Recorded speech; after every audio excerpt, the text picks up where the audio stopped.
Welcome, ladies and gentlemen, to Meanderings episode. What was it? Ooh, 56. 56. We are getting up there. We are powering, cruising, motivating people, and moving on forward. Today, what we normally talk about, it's a little bit laid back. If you've been keeping up to our previous Meanderings, it's just a chat. Nothing really on the mind, but we just talk about whatever feels right. Yep. I want to get started on something that's really simple. Punctuality. Yeah. We just came from what we thought was going to be a training session, an outdoor training session. Hence the gym clothes. Yeah, gym clothes for both of us. But we ended up finding that, well, one, we couldn't even locate the individuals that we were trying to meet. But they're also known to not be punctual, this particular group of individuals. We're going to call it out. We are going to be stereotyping. Yeah. It is Latinos. Latinos don't seem to be very punctual, which is interesting because I am a Latino and I am a very punctual person. I'm probably overtly punctual as opposed to it. Speaking of, Andrea was just mentioning, who is my ex-girlfriend from Colombia, and she was mentioning that the way you speak, because I really struggle with the way you speak. And in Spanish. In Spanish, your Spanish is... she said it wasn't really Colombian. It was Colombian, yes, but it was just different, a lot different. So I could imagine. Yeah, so that was just an interesting side note where it was even if you say you're Latino, I think of you as more Australian, to be honest. Oh well, definitely be more Australian than Latino. Yeah, and it's also probably because my Spanish is till I was 9 years old, 10 years old, and then only learned purely through family. It's like a young Spanish, where probably normal Colombians or Latinos would have different sort of speaking habits or behaviors. And so you would have missed out on a whole lot of the slang. Exactly. So if you speak with people your age who are Colombian, I'd be like, what are you talking about? Yeah. Oh, definitely. Yeah, even some things that get written in our big group chat with the family. Sometimes people write things. I'm like, I have no idea what this means. I'm just like, what is it? It's slang or something else. Yeah. Even new words, right? It's been almost coming to 20 years of not being in the environment I was talking Spanish. New words could have been just coming out, just like we have here with Ubering, right? Ubering. They could have a word that's similar to that, where it's I have no idea. I've never heard that before. Yeah. So Australia, Bunnings, we don't say the hardware store anymore. You say Bunnings. Yeah. So things like that. Sure. Where they might be go to X. I'll be like, what are you talking about? Is that a thing? Exactly. Well, anywho, Latino. So this was preempted. This was foreseen. And we talked about this, and I still have not learnt my lesson from my last... when did I say it? On Sunday, I think? Yeah, Sunday. Yeah, it was Sunday. It was my mere mortal moment. Yep.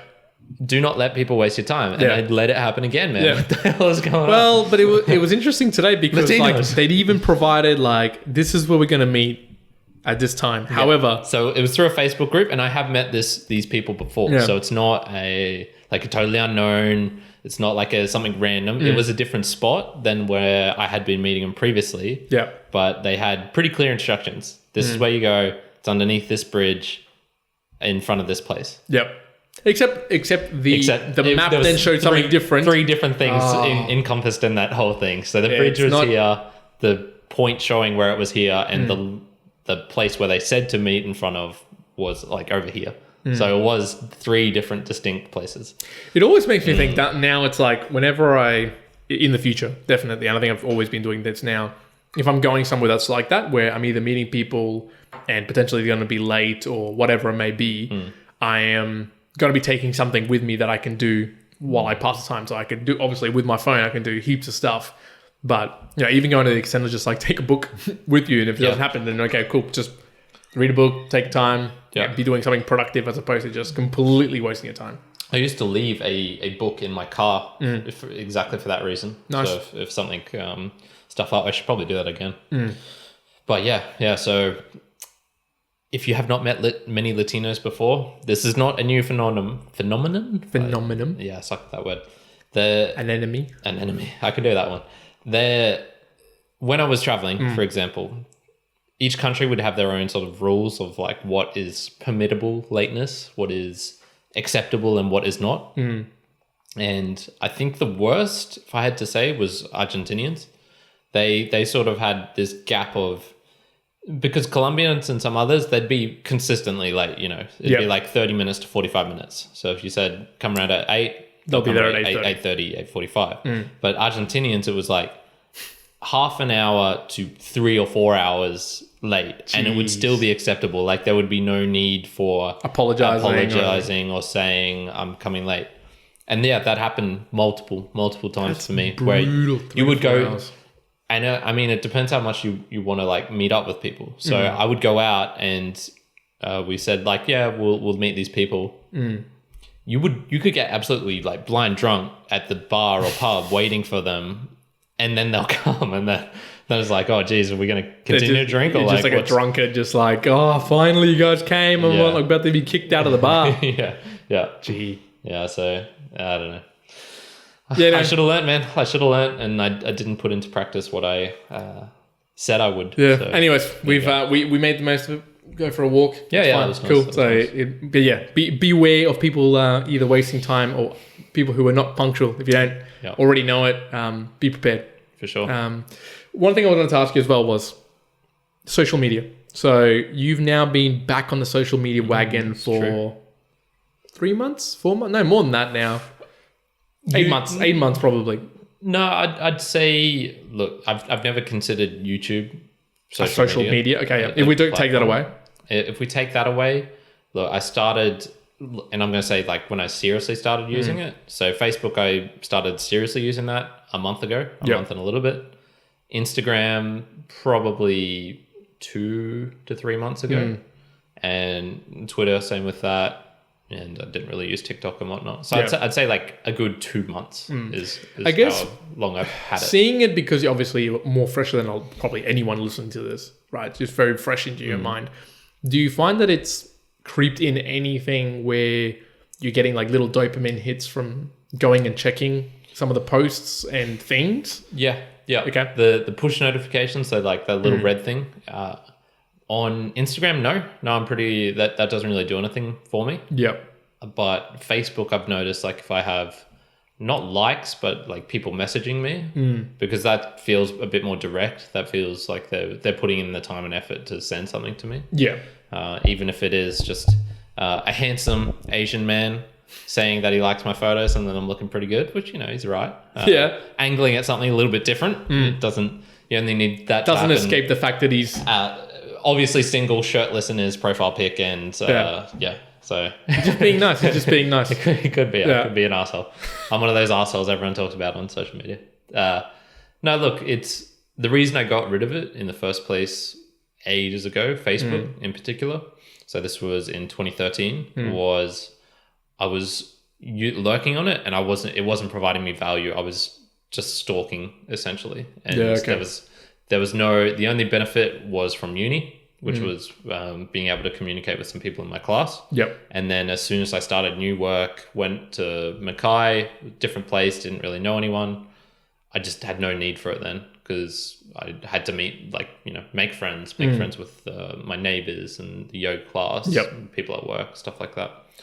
So getting back onto it now, look, I think I'm using it in a relatively good way. I'm not seeing the downsides that I heard about for the past 6 years of not being on it. Yep. So I don't know. What about you? Do you find it's any negatives that controls you in any way? I think there's still definitely even differently from perhaps when you were a teenager. And I think it's it's different now in comparison to when I was a teenager.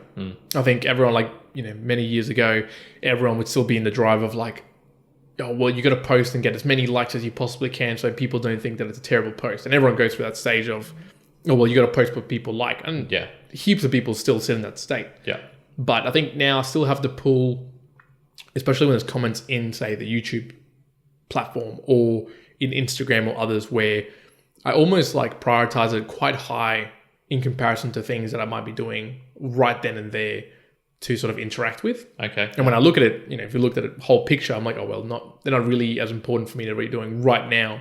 But because it feels like it's immediacy to contacting you, it almost feels rude to me that I'm not replying straight away. Yeah, I get that. But in reality, you're not supposed to. That's not the thing. It's built. You can reply whatever, an hour later, 2 hours later, day later. Yeah. And that's okay. You know, think about people who are incredibly busy who, probably don't reply at all, or you're really famous on a particular platform, you could send them all the messages in the world and they're not going to reply unless they're just specifically looking at yours. And I could imagine having platforms where you start becoming quite large on them. There comes sort of a balancing point where you couldn't feasibly reply to everyone, and that's okay, that's fine. Mm-hmm. And I wonder whether at that point you kind of lose a little bit of that feeling of, oh, okay, there's all these notifications and whatnot. Do I lose that immediacy because you just know? Or does it almost come to a crashing point where it's like you try to keep up so much that it's wasting away a lot of other things? Yeah. And then it makes you realize, okay, no, I've got to just not do this at all or make specific time. It's kind of, there's sort of like the that habit with emails. So if we want to move to a different context, with emails, there's a whole saying of, you shouldn't really be looking at your emails on like an ongoing basis. It should just be, try to chunk them up like in the morning, just take like an hour just to go through everything, and maybe in the afternoon, take 20 minutes and go through it as well. Especially if you're getting 1,700 a day or something, right? Yeah. But like, I like that mindset, but both in the profession that I work with and even in my personal one, which isn't as immediate, I still see when emails come through, I react to it like straight away. And in a professional sense, it's actually a good thing to do that in some cases, because, sometimes they're asking questions that need to be like answered really, really quickly. And if that's the medium you're using to converse, that's what you should be doing. And that sort of translates a little bit to social media for me. So, when I was talking to Zach Nadler, for instance, I started communicating through Instagram. And when he replied, I felt like there's a bit of urgency or immediacy there where if I kind of let that go for a day or two, you might lose that fire that you're starting to converse and someone has an attention. Yeah. You want to try to keep that attention. But I still wouldn't say that I know really what the right balance is there. Because as you said, there's days where I'll have like so many emails. If I actually went through and like actioned all of them, then I wouldn't have time to do everything else in a day. Yeah, for sure. Yeah, interesting. There's have you noticed there's been a tendency for them to go towards more live stuff? So YouTube has the live function now. Instagram obviously you can go live on it. Facebook Live is pretty big. I don't know if you've heard much of some of the other platforms. Well, TikTok does live as well. TikTok. So I didn't even know that. Yeah. So a lot of the ways, TikTok, if people don't know, a lot of the ways people on there who are like not super famous, but medium famous, they make a lot of, well, not a lot, but they make money off doing TikTok live. Okay. Because if you go live, you have to have, I think, at least 1,000 followers to do it.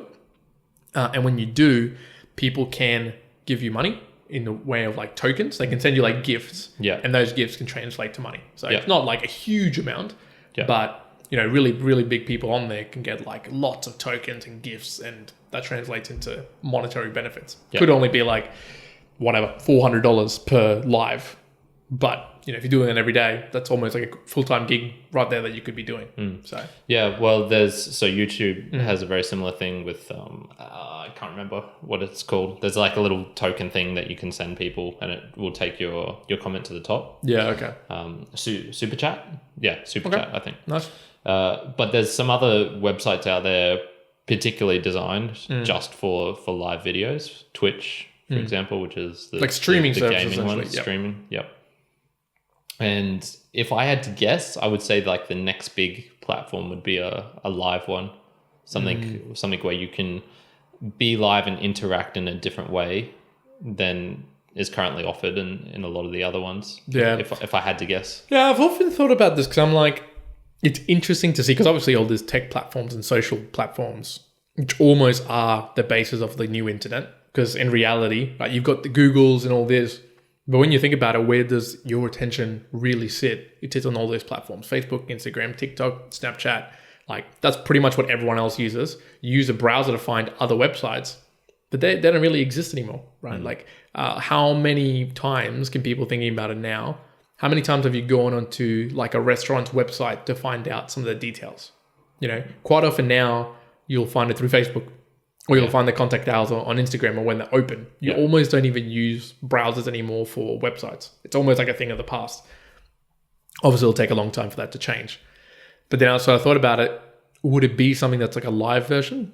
Potentially. I heard someone talking about, take it to the extreme. What if you could do, obviously it takes away a lot of privacy, but it's like you have essentially like a camera, or if you've got like a lens in your eye or whatnot, and it's just streaming live all the time, like 24 hours, right? And people could like just be like, oh, I want to see what Tim Ferriss's day is like. I want to see what Sam Harris's day is like, and you just get to see like a full day. I was thinking even more extreme than that, where and doing a Big Brother thing to themselves. So setting up their own house, just full of cameras. They'll probably have some sort of thing on them as well. And then some sort of system where it just measures activity. So it's just a continuous feedback live thing, and you can go onto some sort of website or like a video platform and just check in with this person. Maybe you'd be able to interact with them with like they'd have comment screens on the walls, and if someone posted a comment like, oh, you left your phone on the kitchen sink, you just like look there and it's like, oh, cool, I'll go down and do that. That'd be freaky. The one thing I think about that though is, so could that be where the next big thing happens? I'm just trying to think of it from a consumer perspective. Like if you're an audience member, like say you are a fan of Sam Harris or Tim Ferriss or LeBron, right? Whoever. And I'm like, okay, what would make you almost like pay for it if you had to pay for it, or you'd really engage with it? And I think that would be good. But where I could see it being like even more amazing would be, everyone wants to know what's a day in the life of like a person. Yeah. Almost to the point of being like, either the cameras or whatever else, you get to just experience what a full day is like for this individual. And you kind of get to feel like, oh, this is what it would be like if I lived as Tim Ferriss. This is what it'd be like. So I would do this, he'd be doing that, this is what he eats. And you kind of get like a real life experience of what's going on without obviously being there with that person. Yeah. So I could see that taking off. Yeah, the thing with that though is I think the person who would become like the biggest on that would be the one with the most energy, with the most extreme personality, because I think if you looked in the day of a life of a Tim Ferriss, it'd be kind of boring. Boring, yeah. Well, I was going to say. Like there'd be some days which are just absolutely insane. Yeah. But the vast bulk of them are not going to be that interesting to watch at least. Yeah, well, I was going to say most human beings on this planet, right, 80% of your time is probably pretty boring, right? It's just doing your work, talking to people, whatever. And like when you watch videos of like Casey or whoever, Gary Vee, they cut down like a whole day's worth of whatever into 20 minutes of activity, talking and whatnot. And 20 minutes is probably the like entertainment. The rest of it is just filter. It's just things that you'd be like, it's just life, day in, day out. Well, of that 20 minutes, a good 10 of it is filtering from like him going into the elevator with music over the top and stuff like that. Yeah, so still even then, like the content that you'd be like, oh, this is like really valuable or really wanted to interact with, or you got a lot out of, was 1% of the day. Yeah. So I still think it'll go that way, whether it will be a full continuous live stream sort of thing, or maybe it's they have all that equipment and then they'll condense that to like a 20-minute video or something, and then you just get the benefit if you were one of the people watching when some crazy shit happened. Yeah. And then just like, whoa, I was there, like I saw that happen in real time. I'd sort of like communicate, or I had a part in that or something. It's definitely got to be interactive. One of the ways I've always thought about, so something someone talked to me a little while ago was, if you could see it, like what would be the next potential of what would be really interesting. I almost see it as like everyone having their own mini like channel, and channel in the way of like the story of this particular person. So, you think about it, when you go to the Channel 9, you expect that you're going to see the news at 6 o'clock. You're going to see whatever at 6:30. There's a schedule to it all, right? And almost to the point that you could go to a channel of, say, mere mortals, or you go to the channel of whatever there's out there, right, of a person, and you could be like, oh, I can tune in at 6 o'clock because I know they're going to be doing this thing, and they publicize it. So they'd be like, oh, at 6 o'clock I'm going to do this to this, and you kind of watch in a live way. Yeah. I think that would be really powerful, and it would just, it's like sort of like that advancement of going from 4G to 5G, having such fast internet speeds now that you're able to do a lot of these things, and you can download it all. That's going to like enable all of this stuff to all of a sudden become possible. So I think this is big call. I reckon. Big calls. That's what we're about. So at Mere Mortals, big calls. Big calls. Big calls, big predictions, 100% accuracy. I reckon Never wrong. the TV that we know of, TV channels, like shows being made, Yeah.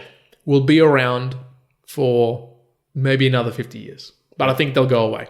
Yeah. And I think Agreed. it's going to shift over to like user created content that can be used as like a movie or a show that people will go and watch. I think the existence of movies that are like, you know, specific to like action or aliens or sci-fi, I think they'll all still exist, but they'll start leveraging like more user created content as well. One of the things I'm finding a lot recently is actually TikTok. I'll give you an example. There's this one guy there who seems to be really good at obviously like video editing, and he's starting to get like heaps of followers and requests. And what he does is simply like he stands in front of his mirror, kind of like overlays all these comments of people wanting something, and he essentially just turns around, goes outside to his like backyard, and it's always the same thing, and then he'll like pretend to do something and change the scenery to whatever it is, right? So it'll Star Wars, or it's snowing with like a monster coming or something like that, right? Yeah. And I think it's almost like that on-demand channel where you can request and get it from this created content that people might start being like, oh, well, let's not just go there. How about you say to these 10 group of people like, oh, can you guys create a movie about this, this, this, and this? And they can, and it might be a short 10-minute film or something, but you'll be like, oh yeah, cool, that's what I want to see. And you kind of move into that as opposed to watching normal TV or normal series anymore, because it's just much more on demand for you to do that. Yeah. So there's two things from that. One was I clicked on a news site, which I still go to like every now and then, sort of almost like for laughs nowadays. Went onto them, and of course it had a pop-up of one of the videos like on their thing. Yeah. And it was a news presenter in the classic news presenter, button up, like microphones in front of them, looking directly at the camera, with this super serious voice. And it was like, you know, just some lady, good looking blonde chick, but super serious. And, you know, tonight on blah, blah, blah, we investigate blah, blah, blah. And I just found it the fakest thing ever. It's just like, God, this lady's so pretty, but she's like speaking like a, I don't know, old man, like trying to be super serious and whatnot.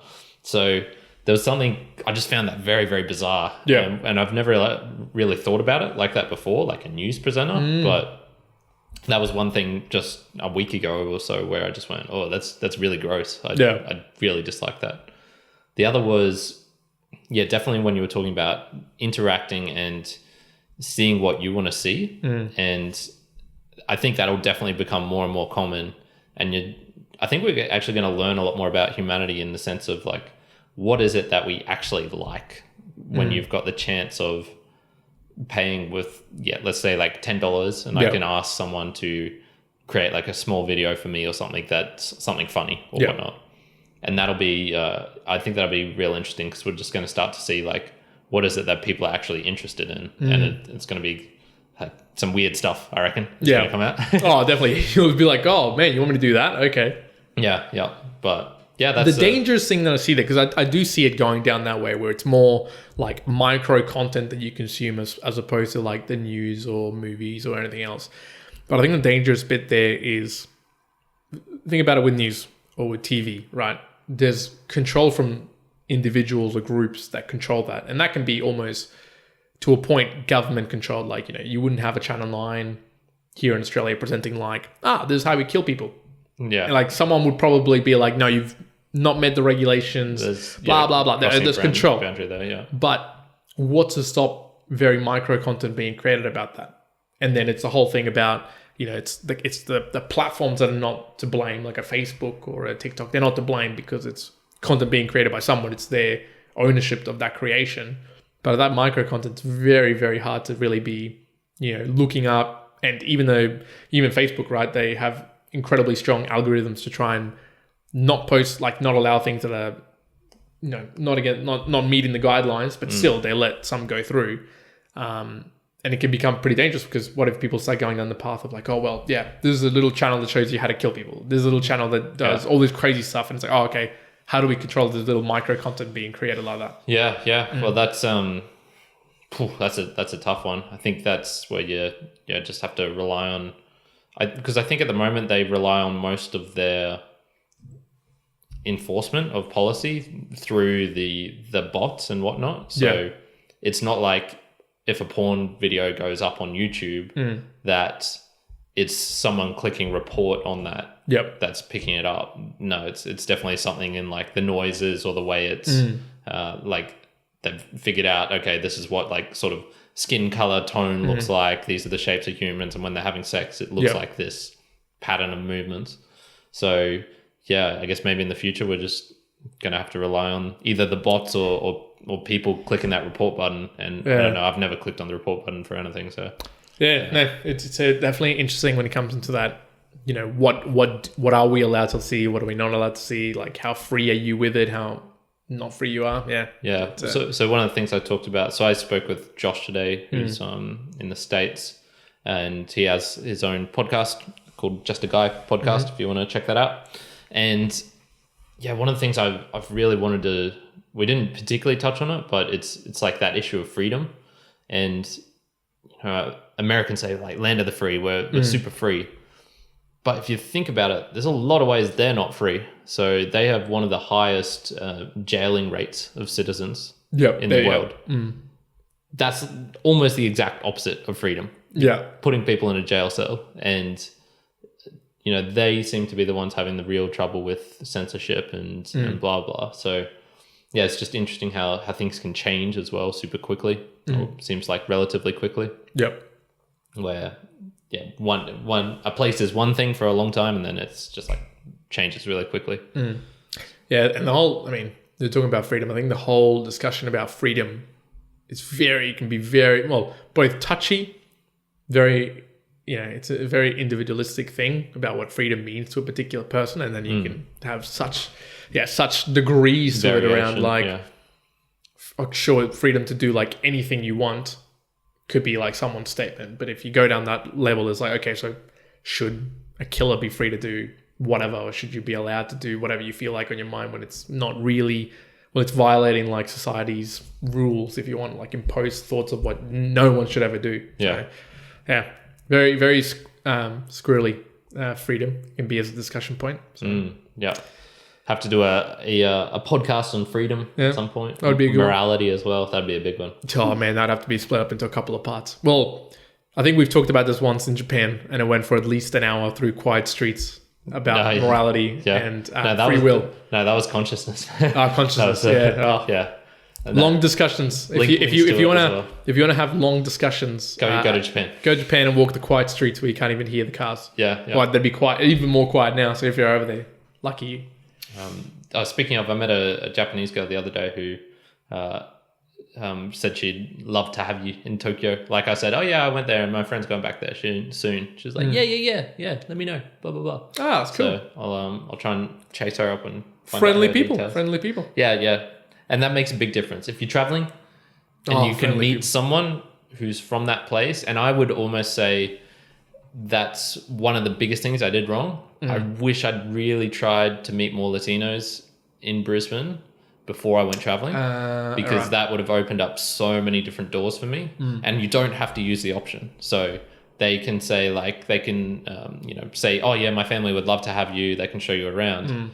That makes a big, big difference when you go into a place. Definitely. There's something nice about going to a place and exploring it on your own. Yeah. But having the option there available of the local contact is huge. Yeah. Well, it kind of reminds me of the story Cal Fussman talked with Tim Ferriss, where when he started his journeys, and he essentially he essentially was able to like live for a long time overseas by just talking to people and living with people almost like randomly. So he'd meet sort of someone, then they'd recommend friends in the neighboring village he could stay with, and so that's sort of how it rolled. Yeah.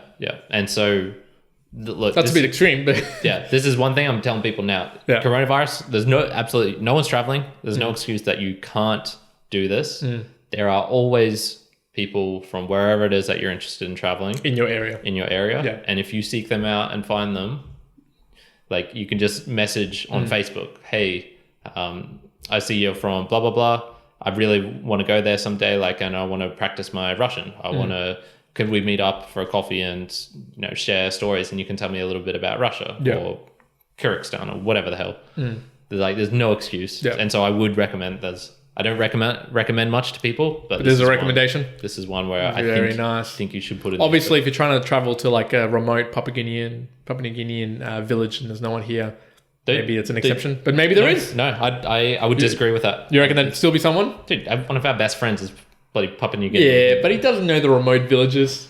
Who knows? Maybe he does. Maybe he knows, but maybe he knows someone who does. Yeah, and you don't exactly need that. Maybe you just need that first contact in Papua New Guinea who can then, when you go there, then be like, oh, you know what, I've heard about and whatever place. It'd be cool. And they're like, oh yeah, my brother's from there. And then... Well, there you go. Recommended himself by Karen, the mere mortal the down. one, the only. Dang. All right. Anything else from yourself, sir? No, let's call it there. I'm going to do it this time. If you're watching, please subscribe. Please leave a like. It would be much appreciated.